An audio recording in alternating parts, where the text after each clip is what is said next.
and welcome to the Wounds and to Wonder conversation here by the Women's Center Fulton.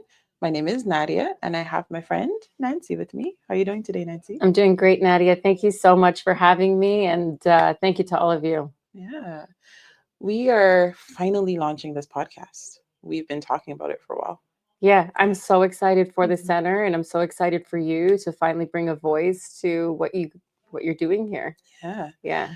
we used to have a podcast before, and we really wanted a chance to revive the ability for us to tell story, to engage, to connect with our community at home, women who come into the center, our allies. There are a lot of men who love the work that we do, who support us entirely.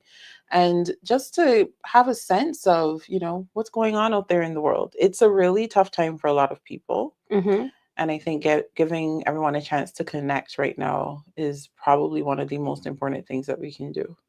Yeah. I think I would absolutely agree. I mean, I'm in real estate, so I see things from a different side or a different lens. But yes, it's a very difficult economic time for just about anyone in the country right now and in the community. So it is most definitely a great time for people to collaborate, to connect, to check in on one another and make sure that we're all doing okay. And I think that's kind of why we're here today, Yeah. right? Yeah. Yeah.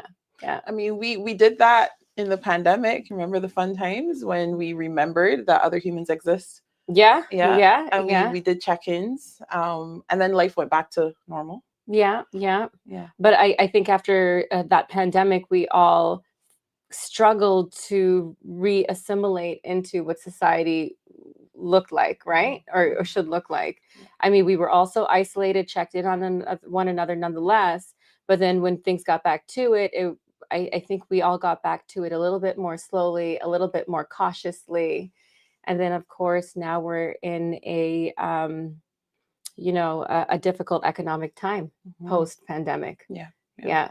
Yeah. And I mean, in this economic downturn, it gives us the opportunity to do more of those check-ins now. Mm-hmm. So I'm going to check in with everybody online. Drop us a comment below and let us know in one word, what are you feeling right now?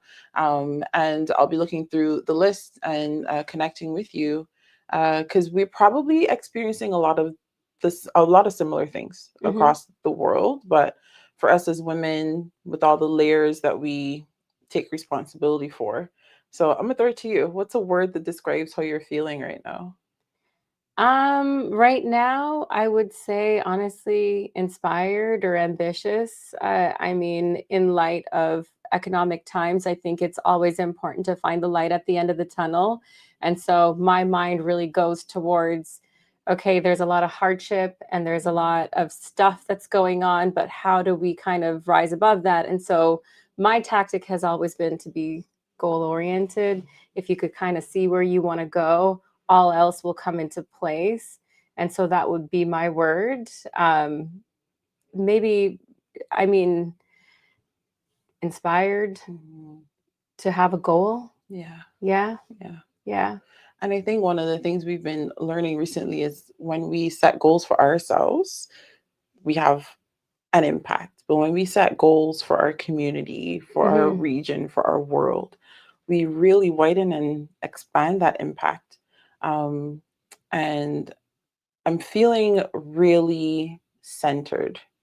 The idea that all the good things and bad things in life have brought me to this point hmm and that they're all useful, the trials, the tribulations, but the successes and the wins, For sure. they've all come together to be useful for this moment. hmm Um, I want to hear from you though, Nancy.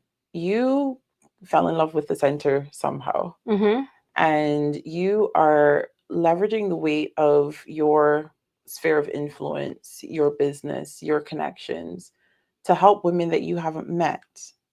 Why? Well, I mean, so I can take it back to how I stumbled upon the center.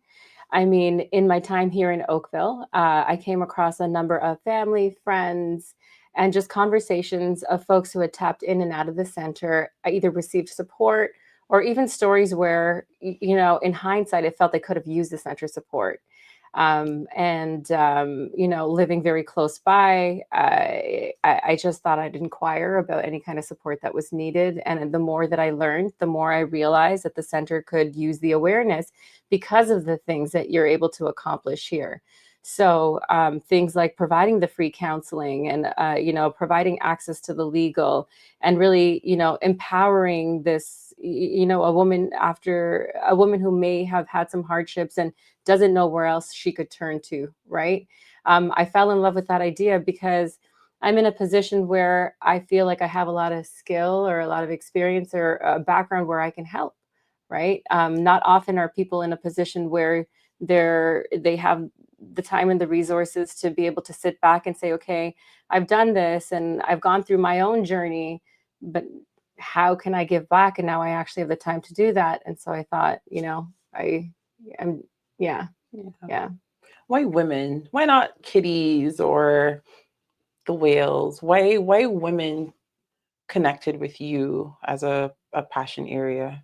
Well, as a woman who was raised by women, um, I think women are really the backbone of our community, of our families, of everything, really. In think about it, in a family, a woman will go and work, but she'll also take care of her kids and play this role where she's meant to support and support and support, right? And very often you come across situations where that's not reciprocated or that's it's not rewarded or acknowledged, and there are a lot of struggles that women go through that they don't talk about, right? um, it's important to tap into one another and understand, and whether someone's communicating it or not, be there, Mhm. be there.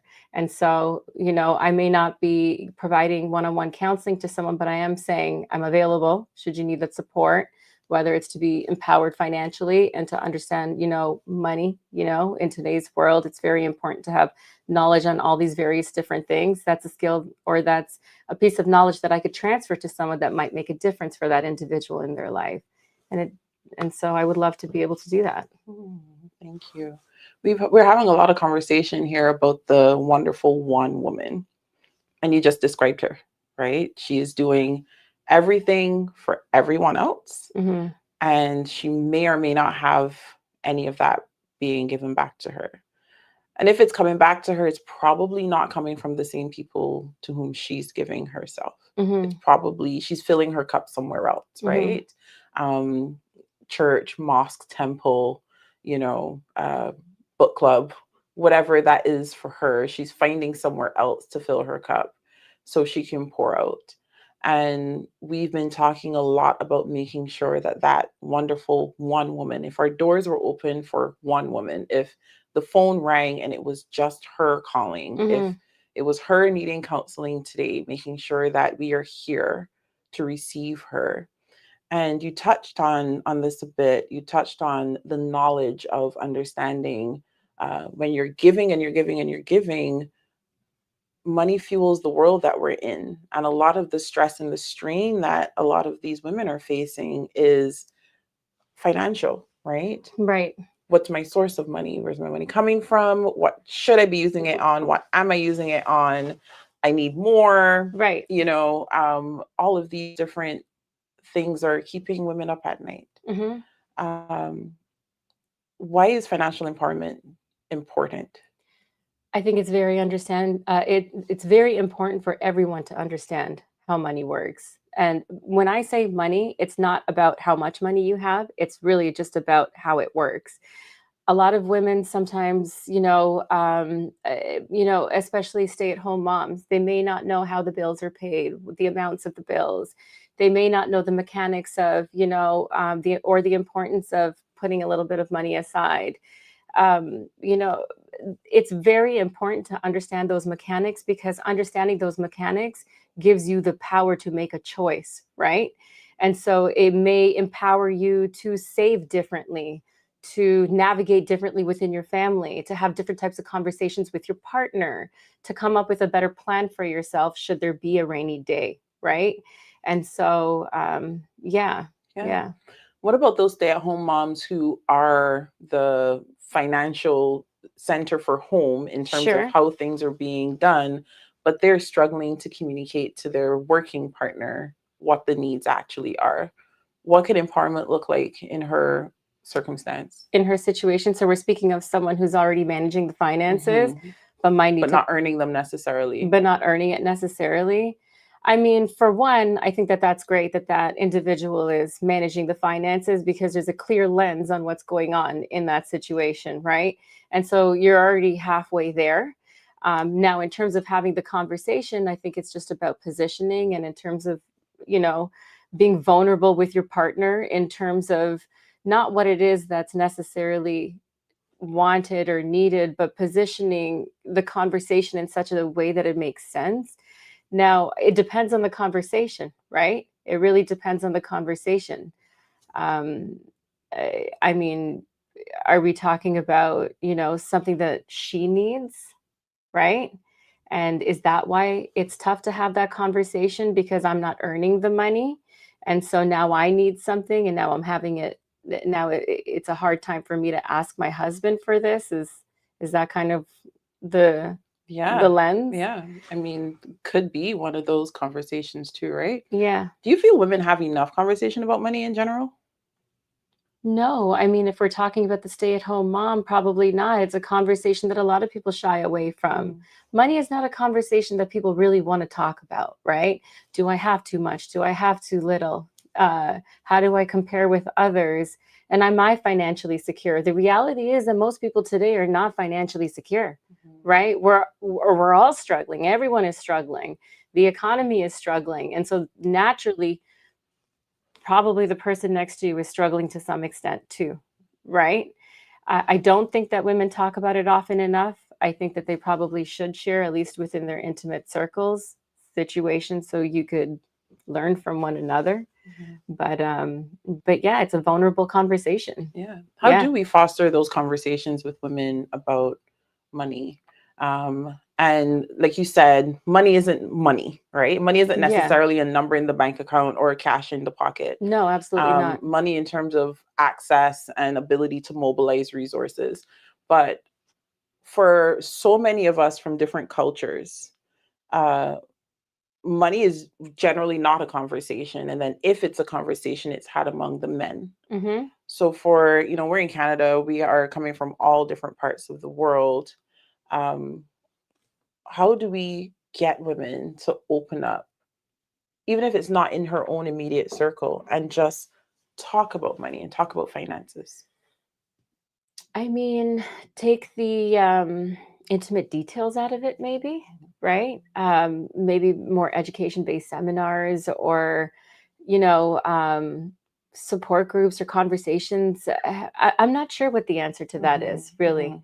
I'm really not sure what the answer to that is because, again, no one likes to talk about money. But the only way that I can see that conversation might be a little bit successful is if it was being presented in a way that wasn't so intimate to the person, right? Like if she is not having to reveal all those personal details but rather collect that information, access to that information would really help, right? Absolutely. Yeah. I think too, somebody's got to start the conversation, right? Yeah. Um, and one of the things I always came up with is you can't get help unless you're willing to be honest. Right. And there are opportunities all around us. A lot of women in Canada don't know that you can speak to a financial advisor for absolutely free. Yeah, That absolutely. they legally can't charge you for Mm, a consultation for information. mhm. They're only supposed to be paid through instruments that are sold, Mhm. and their responsibility is to give you the absolute best instrument for you. Mhm. And we don't know that these are available resources here to us. Right. um, when we're not talking about the big picture, but then also the details, Mhm. we also kind of run away with this idea of, oh, I can't talk to that person because they've got it made, they've got it covered. Right. How do we kind of drop the veil a little bit Mhm. and reveal enough so that it's a warmer space for that conversation to happen? Right. Um I mean, everyone's got a story, right? So, okay, so would you like me to share a little bit about myself? Sure. Okay. So, I mean, for me, my parents had that newcomer story. You know, they came here in the 70s. My father came with his brother. His brother came first. Sorry, he came with his brother. His brother came first and then invited him over. They were very young, I think maybe 18, 19 years old. And then, you know, they came over, they worked a few random jobs, got married, brought their wives. My mom would have came probably in 78 or 79. They started off with a little apartment with 2 or 3 families living in it in the Jane and Finch and Driftwood area. My own family, I mean, I was there from 2.5 years old, and then they decided to move over to the Malton neighborhood, if you're familiar with it, by the airport. That's where I spent much of my life until I was in about grade 8, and then we moved over to the Mississauga Square One area. During that time, though, that I was in Malton, um, you know, my parents worked endlessly. They were, again, living that newcomer life. My father worked a very humble job in general labor all of his life, always told me that he was content with his life. Very content with my life. I might not have much, Nancy, but I'm very content with my life, you know, because he was paying the bills. He had a roof over our head. He had bought a house. He was living that Canadian dream, right? And so but money was never something that we had a lot of. I mean, I could see that my father had to budget and really pinch, and like it was hard. And so they worked again around the clock. My father, my mother, very different times. They were never really around, to be honest. Not because they didn't want to be, just because they couldn't be. Worked weekends, the double shifts, you name it. So naturally, you know, I needed to be taken care of. And so I went and I lived with my grandmother for a little while longer. Again, I was back in the Jane and Finch area. I actually went to school there for a little while. And now a lot of the community around me, my parents included, all living the same type of life. Naturally, money was something that was highlighted in my brain in terms of something that could offer me power and choice, but something that was not to be played with. Something that was you really needed to work hard and earn that money. And every dollar that you spend was a dollar that you worked for. And it was translated into that and it was instilled in my brain. Watching my father work around the clock, my mother worked night shifts, it really gave me the motivation and the desire, to be honest, to do more and more and more. And in all honesty, it wasn't really about the money, right? The wanting to get an education was really about, in hindsight, how wonderful would it be if one day I could turn around and give my parents more than just content? And so for me, money it really is empowerment, but it's really just a concept. It's something that empowers you. It gives you the power of choice, regardless of the situation that you might be in. You know, we're talking about women in crisis in this situation. In today's economy, we're talking a lot about that newcomer, you know, struggle again. What you do with, in my generation, sometimes we're a lot of the times we're talking about, why haven't you done more, watching your parents do what they did, right? But again, it boils right back down to one of, you know, the theme across it all is really financial empowerment. How do you put yourself in a position where you're not just earning money, understand that money, and you understand how far that money can go and what it could really do for you? So Mhm. yeah. You know, I was conversation recently about how I didn't know I was poor until my school book said it was. Right. Right. Yeah. And so you're hearing your dad say, you know, I mean, I have a lot, but I'm content. Right. And just the definitions of I'm okay, I'm Mhm. struggling, I'm, you know, I'm really not okay, I need help. Mhm. And where we draw those lines and what the circumstances are that we find ourselves in. You know, I share that I vacationed in poverty is what I called it, because Right. my grandmother's house, you know, there wasn't the running water and all of these things, Mhm. which again, I was 17 years old reading a textbook, which for the first time when it talked about the indicators of poverty, I was like, what? Right. I never knew, I never felt Of poor. course, We because that's felt, what you knew. yeah, you Yeah. know, our everything felt full, Right. right? Right. Um, And I have extremely fond memories of those times. And so now I'm the first comer in our family. Our daughters are now the, first generation Right. Canadians. And I'm watching them grow Mm-hmm. and looking at how to instill bits of both worlds, Right. right? Every dollar you spend is a dollar you've earned, kind Mm-hmm. of thing. But then also, it's okay to enjoy what you do have. What Yeah. about that guilt that we feel? So we've earned some of that Mm-hmm. money, on our own with our Mm-hmm. partners in life, our partners in business, however that is shaped up. And we're challenged to play. How do we learn to play again when we're out there being the go-getter and the trailblazer and the winner? And what does play look like for us financially? Play for me financially is, to be honest, spoiling my kids and my family. I love to, host Christmas is at my house, things like that. So play for me really looks like, how do I involve my family? That's play for me. And that's why I do what I do. My family and my friends are everything to me. So that's play. Play. And that's where it ends. Family, family is what motivated to me to begin with. So there's a little bit of Nancy too. Don't get me wrong, but it's the family that I do it for. And so I relate play to family. If I can make my family happy, I am happy. But I feel like I'm not quite there yet. Yeah. Mhm. Yeah. Now that's something that we as ambitious women, I recently had a colleague say to me, but it's good enough. Mm-hmm. And I was like, oh, I don't like those words, but I do have to accept sometimes Yeah. when it's Yeah. good enough. What is your marker for, all right, breathe, Nancy. You did it. It was good enough. When do you give yourself that permission? Or do you?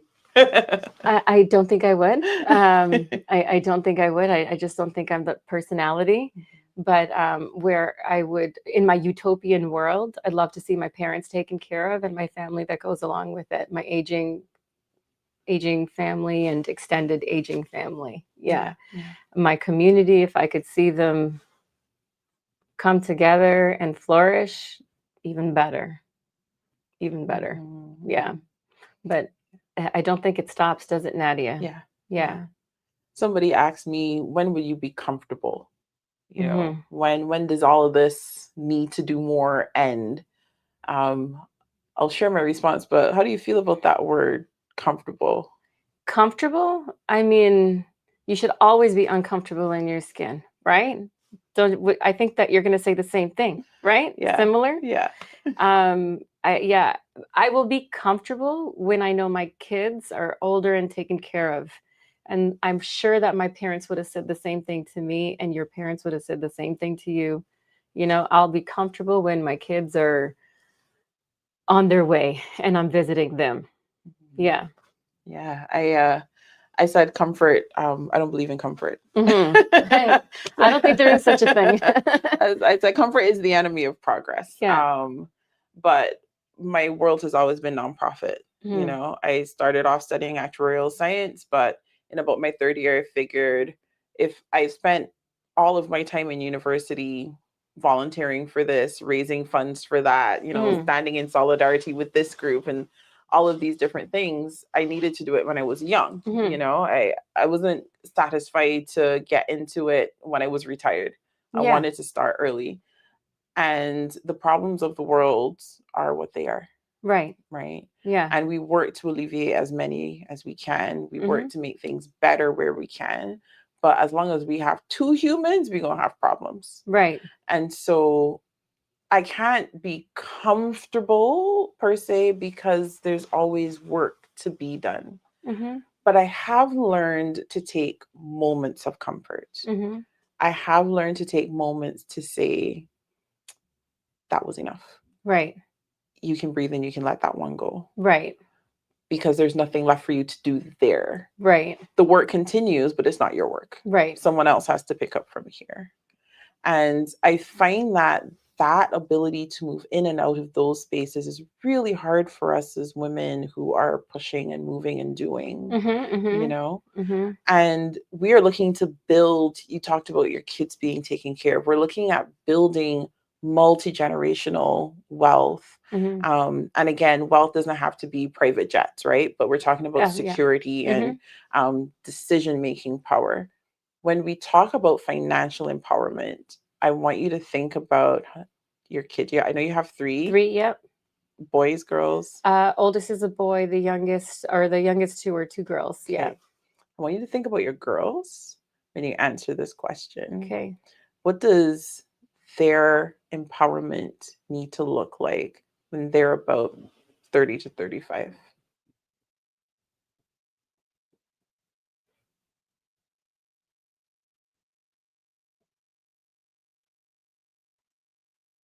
What does their empowerment look like?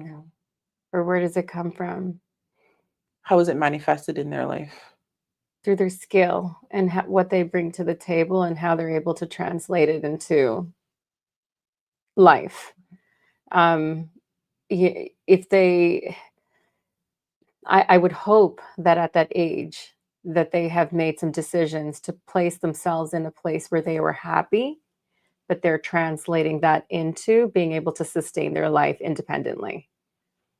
Does that help answer the question? Yeah. So, well, now let's talk to the 30 to 35-year-old woman now. You know, she is now in a place where she can find happiness, but she's not necessarily, she wouldn't use happy as her check-in word. Sure. Right? She can find moments of happiness, but it's not like pervasive. She's made some decisions, good and bad. Okay. You know, she's impacted by the decisions of other people, for good or for bad. And she's beginning to have these conversations with herself. What are her first steps towards economic empowerment? You know, her crisis may not be homelessness. That may not be her immediate crisis. She may have somewhere to rest her head. Is she making money? She's making some money. Okay. Right? Not decision-making money. Right. She's making survival money, rent, groceries, you know, the basics. How do we get her to the outline you have for your daughters? What is her first step? Do you have any education? Do you have any skills that you can apply? Let's look there first. I mean, if you're making some money, that's amazing. Let's start putting it aside. That's a great start. Amazing start. Let's start looking at what's next. Coming up with a game plan. Again, I go back to the conversation about having a goal, and it's very much tied to the concept of having or being mindful or manifestation, right? Let's start coming up with that game plan. And those baby step solutions in between where maybe you can start earning a little bit more money or placing yourself in a position where that could be the case, right? I think it kind of starts there. What do we have in front of us? Yeah. What do you have in your hand? What do you have in your hands that we can work with? Let's explore that, because I guarantee you there's probably something there that you're overlooking. Yeah. As a team, we went through an exercise, our why. And the first point in the why is, what do you already have? Sorry, that's the second point. The first point is, what do you want? That's the goal, right? What do you want? The second point is, what do you already have? Let's take stock. And I feel like so many times when life has beat us down, we don't remember that we have something to offer. I agree. You know? I agree. So she's now willing to say, okay, I have this one skill, or I have this interest and I'm willing to learn more about it. Learning could be traditional school, learning could be an online course, you know, learning could be sending out for informational interviews, getting on LinkedIn and having coffee with people and asking them questions. She's willing to learn. All right. She's willing to apply some things like a budget. What's the answer to there's not enough to put some aside? Can we have some tough conversations with whoever's managing the finances, and can we help you navigate that? because I mean, what's mine is yours is not what they say. Mhm. And let's take it back to happy wife is a happy life, right? So I think then it goes back to conversations of how's your communication with your partner, right? How are you managing your finances? Why do you feel the way that you feel? And how can we place that or structure that into a conversation that we first try to rectify that at home? Sometimes it is just a matter of communication or a matter of communicating it effectively in such a way that you're playing outside of those roles that you're supposed to fit into, right? I think so easily men and women do quickly jump into those roles. I'm going to earn, you're going to have the kids. And it just is what it is. And sometimes, I mean, there might not be a realization for how things should work. Maybe you're having a child for the first time, you know. I'm giving people the benefit of the doubt here, but let's first have that conversation, right? Yeah. Let's have that tough conversation and see where that goes. But you should always still be doing that other plan of what's my goal? Mhm. What would I do? What skills do I have? Taking account and building towards just yourself, Mhm. right? Now, what if she doesn't have a partner, or her partnership isn't to that point yet, right? Okay. Where they're having that conversation. Or there's a partner, but they're kind of like roommates. She's managing her money herself, he's Okay. managing his money himself. Yeah. And she's tied up on the idea that, okay, people are telling me to save, but I have all of these things that I have to do. Mm-hmm. How does she save? Ooh, that's hard. These days, that's very, very hard. Very, very hard. I mean, that's a tough one. I have to give that one some more thought because the reality is right now, most people are living paycheck to paycheck. And unfortunately, we've seen it in the market and the stats in terms of where the credit and the lending is here in Canada. I mean, people are spending against what they're making. And so, how do you save? And you're having to put that all towards your bills? I mean, the standard is put 20% aside, but I know that can be really hard. I would say, even if it's not 20%, put any kind of dollars that you can aside. Mhm. Something is still better than nothing for that rainy day. Yeah. And that $5 or $10 could easily turn into $1,000 or even $500, which buys you a consult or some stuff in a bind.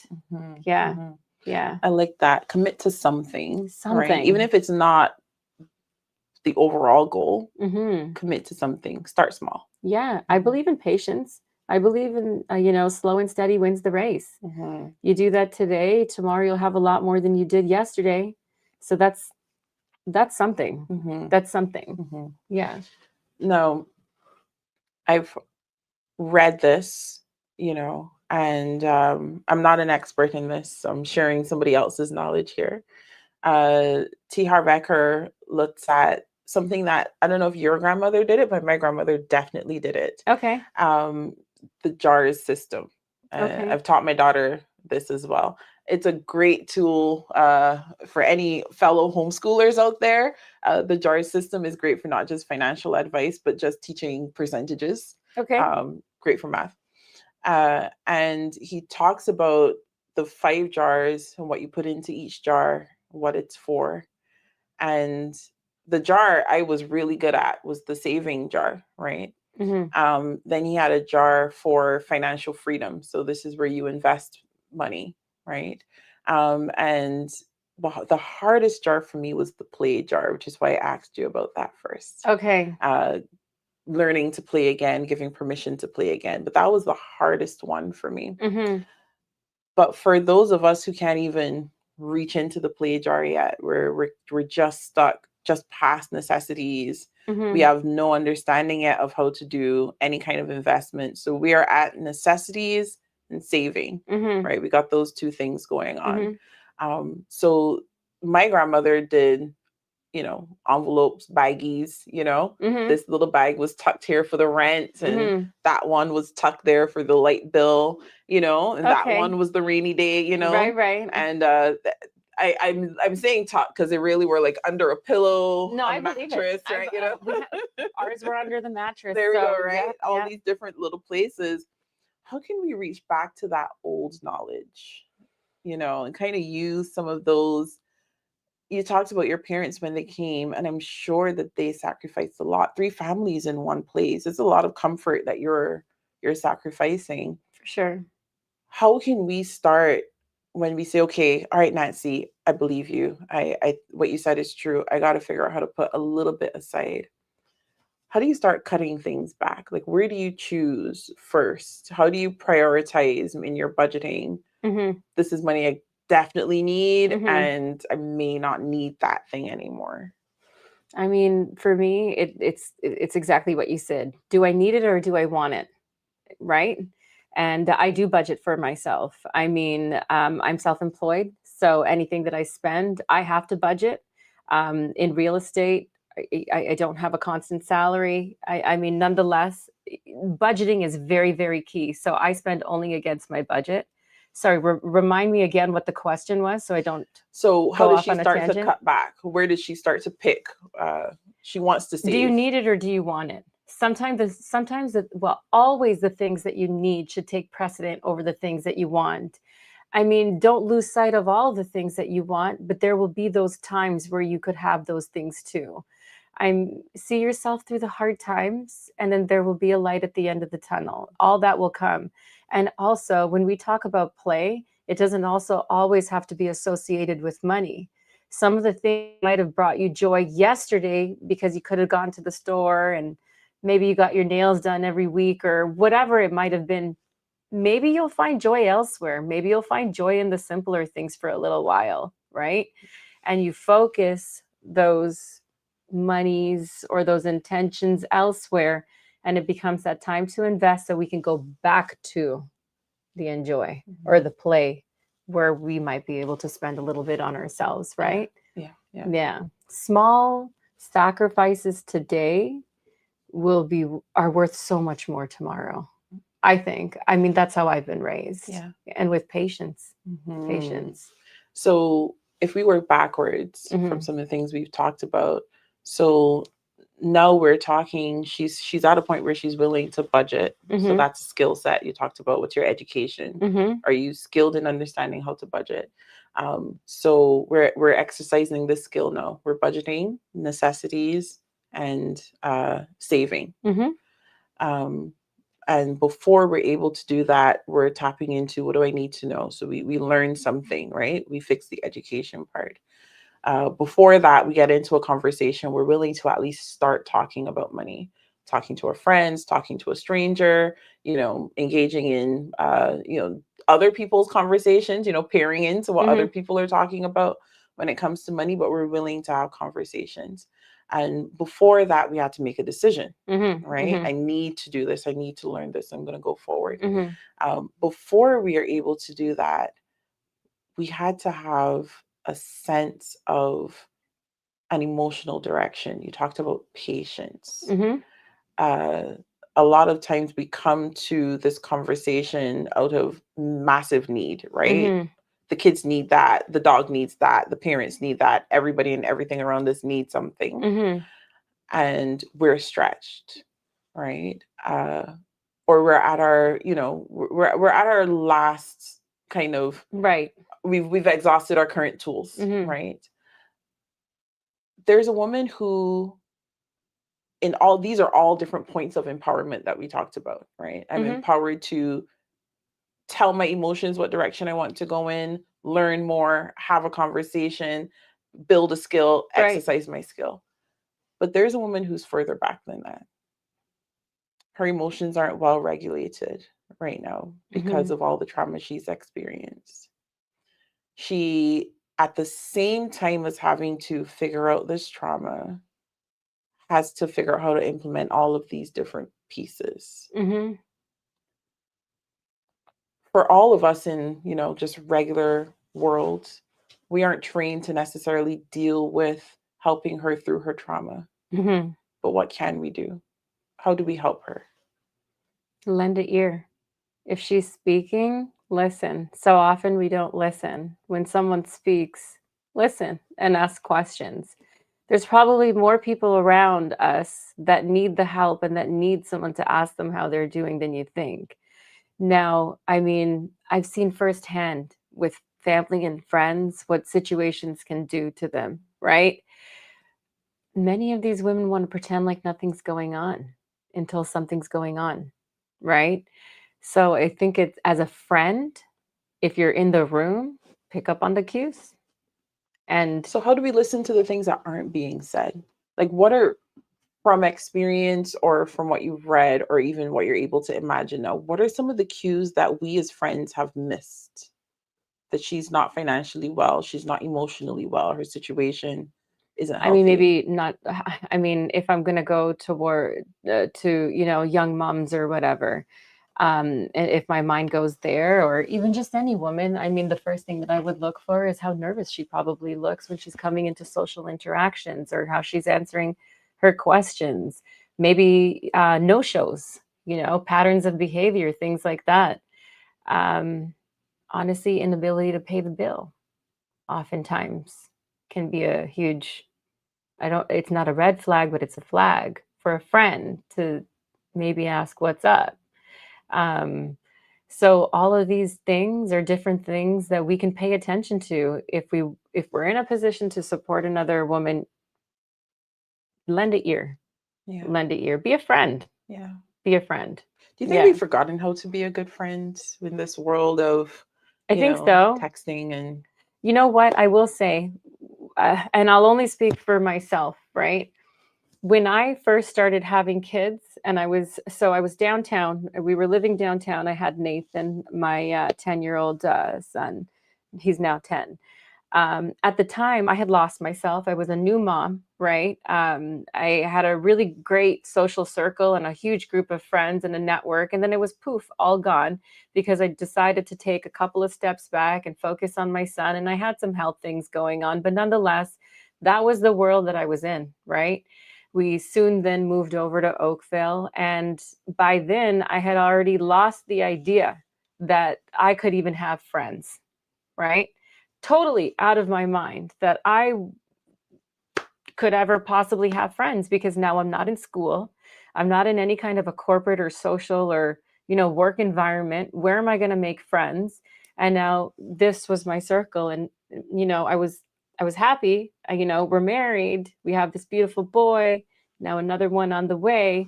But you kind of lose yourself in that, right? I think it's important for all of us out there to understand that we all actually want friendships, and we've kind of lost that, especially during the pandemic. Now, what happened with me is that through my son, we started, scheduling little birthdays for the kids that went to school, and a few of the women really showed up. And before you knew it, and it actually took a couple of years, sadly, we realize we're going to the same events over and over and over, and we've become friends. And it took one of us to say, let's go have a meal together. And then there were friends, right? But what I'm trying to say is, in my position, in that, being that mom, being at home, I not only became antisocial, I started believing that there was nothing else, right? Until it was presented to me and I opened up my eyes and said, I can have all this and I want this, you know. So we have lost that skill, but I think that you can find it. I think there's a lot of amazing women around that want the same thing as the next woman around them, right? yeah, Yeah. absolutely. Yeah. Motherhood is absolutely isolating Very on much its can own. be. Very much. One of my mentors, Jill Snidel, and well, two of my mentors, Jill Snidel and Andy, back in the 80s, they started a program called Mothers Are People Too, There right? you go. And it was just this idea that you don't feel like a people anymore, right? And you don't feel Yeah. like you have people Right. anymore. And so motherhood is isolating. The first year of cohabitation, that's an isolating time Hmm. as well. Um, Migration is isolating, Yeah. right? You talked about having some health challenges. Health, that's isolating by Right. itself without the compounding. Hmm. And you talked about that sense of losing self. And Hmm. there's so many different times in our lives as women that we have this separation of who we are now, who we think we should be, and who we used to be, and everything feels separate, and but then we're able to come to bring it all back. You talked about working through your children's network, kind of happening upon friends, because the It's the kids best got part about together. kids. Yeah, Yeah, you get to right. not only be a kid with them, but you get all that comes with it if you want it. If you want it. Yeah. And I think that's the part that some of the women that we see at the center, a lot of what we're addressing sometimes is the can you want the good that's for you, And when our counselors are sitting down and going through all these different steps, starting with your strengths, right? So you talked about what is it you already bring to the table. So that strength-based approach, right? What are you already good at? Where have you already made good choices? What can we build off of, and then having that trauma informed approach. Well, this is why you can't feel good about your situation, right? So sometimes we have an easier way of getting back. Sometimes it's a really long winding road. And I love what you said about picking up the cues, looking at her disposition, right? Is she nervous? Is she antsy? Is she calm? Is she present? Right? Can she engage with you? And there's so many different ways, but in this world, sometimes we're so checked out ourselves. Right. And one of the things I heard actually up to Monday this week, so a couple of days ago, one of the ladies here at the center was talking about how she was feeling really down, really, really down. And she had been one of those cheerleaders for everybody else for such a long time. And other people noticed she wasn't there cheering on. And so they were able to say, hey, what's going on? What's going on?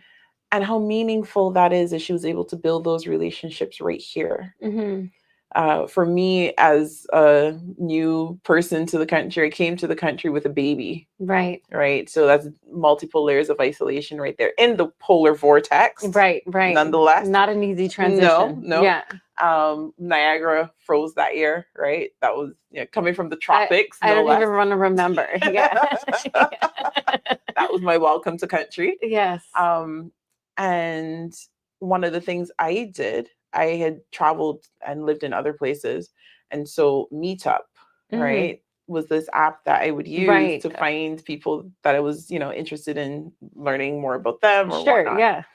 And where I was living in Rexdale, North Etobicoke, nothing was happening in my area. Everything was downtown. Of course. All these cool things are happening, but it's all downtown. And then you're not really meeting people near you. Right. Yeah. So you're able to meet them based on shared interests, but then they're so far away. And so I started one. That's amazing. Where I was. Yeah. I had made some friends through early on, taking my daughter to that program. That was one way to get out of the isolation. She had little people to run around with. I had big people to talk to. Exactly. Very helpful. And then I realized, well, the only thing we actually have in common is that we have little kids. I want to be able to talk on a different level. I want to have certain conversations. I want to talk about money. I want to talk about money in a Canadian context. Right. You want to learn. I want to learn. I want to, I want to be more activated in my community. I want to give more. I want to serve. Yeah. That's what I like about you, by the way. I'm just saying. Yeah. Kindred spirit. Yes, yeah. And so it was easier for me to just start the group. Right. And I think when we start with this idea of what do you have in your hands, right? Sometimes it's personality, it's past experiences. Yeah. There's so many different ways that we have talent and opportunity right here that we don't remember that we have, that we don't remember that we can leverage. Right. So one thing I would say to anyone, and for you listening at home, watching at home, or wherever you're catching us on this recording, the Women's Center is here for you. This is your place. This is your center. This is your home. This is where you can find friends. This is where you can find yourself. because many times we've lost ourselves. Mm-hmm.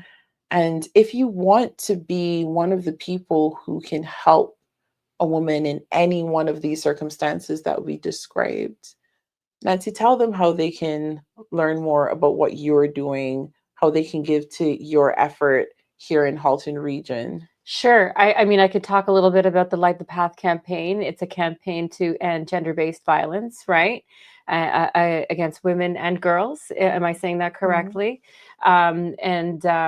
So what we've done this year is, in order to facilitate the holiday market, we're doing a donation drive first and foremost, where anyone who's interested in supporting the campaign and supporting the women who the center serves, which is so utterly important, can come and donate gently used or new items to a donation center located on Spears. It's at 505 Spears Road, Unit 38, and there are some drop-off dates and times. You can surely visit the Women's Center's Instagram, Yep. right? You'll have the drop-off Yep. information So posted Women's there. Center Halton. Yeah, the Women's Center of Halton, absolutely. And you can visit my Instagram or my website, nancykHrealestate.com. And I look forward to anyone who wants to participate, any kind of services or goods that we can help bring to these amazing women and this amazing center here that we have supporting these women and families. I would so much appreciate it. Yeah, absolutely. So make sure you go to www.nancykh.com, where you can find out more about how you can make a donation, whether that is an in-kind donation, so gently used or brand new items that they'll be listed on the website. They're listed, yes. They're currently published on my Instagram page as well. It's Nancy KH Real Estate. And they'll be shared widely. You'll see it everywhere. Hopefully you'll see it in some businesses across Oakville as well. We've started to post in a couple of different locations. And so any information that you need, please do. Women's Center of Halton or myself, reach out. I would be happy to even collect donations on an appointment basis. Awesome. Yeah. Awesome. And you can give financially as well. Nancy, I'm going to ask you to do something. So we're starting this cute little thing at the end, where we're inviting our grandmothers' voices into the space, right? That old wisdom. Is there a proverb that you could think of that you would like to share to add to the box of wisdom, right? Our grandmother's kitchen table usually has some kind of cookies, or really probably a cookie box that's full of like needles and thread. Right. Right? That's probably what's really actually in there. Yeah. So is there a saying that you're willing to share that you'd like to add to the box today? Yeah. I can't think of a saying that any particular saying. I'd have to give that one some thought. Yeah, my any kind of old wisdom. I mean, I grew up in a Punjabi household where the wisdom was a little crude. So what's the PG version of something you could share with us?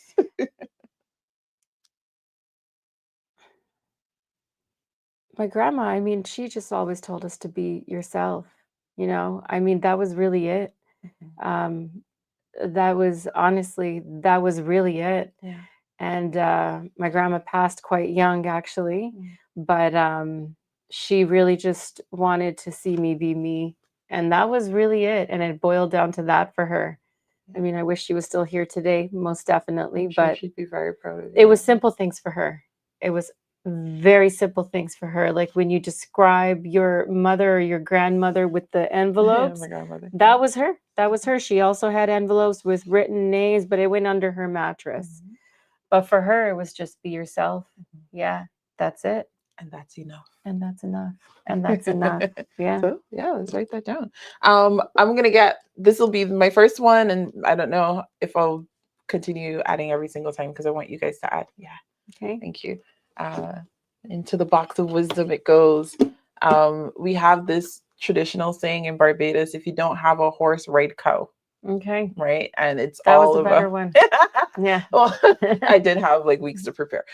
But, it's the idea that what do you have in your hand? You may not have a horse, Right. right? But you may have something similar enough to get the job done. Right.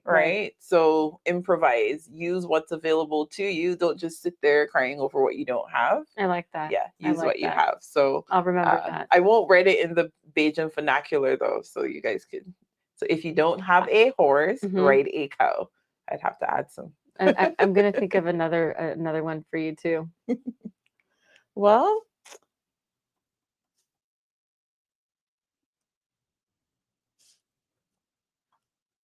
there we go. Into the box it goes. Would you like to do the honors? Sure, absolutely. There you go. I love that idea. Yeah. Nancy, thank you so very much for being here. Thank you for having me, Nadia. Thank you for coming alongside us and partnering with us. Absolutely. I hope what we do for the center makes a difference. If we are able to make one woman going through a really hard time this holiday season feel a little bit better, then I'll feel like we had success. But we hope to help a few women. Yeah. Absolutely. And we will let you know when you'll be able to come participate in our Christmas shop. And, you know, a lot of what we talked about was the dignity of choice, you know, in many different situations for different nonprofits, we have to, you know, parcel out, this is what we can give. And we want to invite women into the center to choose what they want for themselves and their families. Because when we lose ourselves and we are disempowered, one of the first things we lose is the ability to make a decision. Right. And so we want you to flex that decision-making muscle and come into the center, because here at the Women's Center of Halton, we want you and every woman you know around you to find your home, find yourself, and find your center. Thank you for joining the Wounds to Wonder podcast.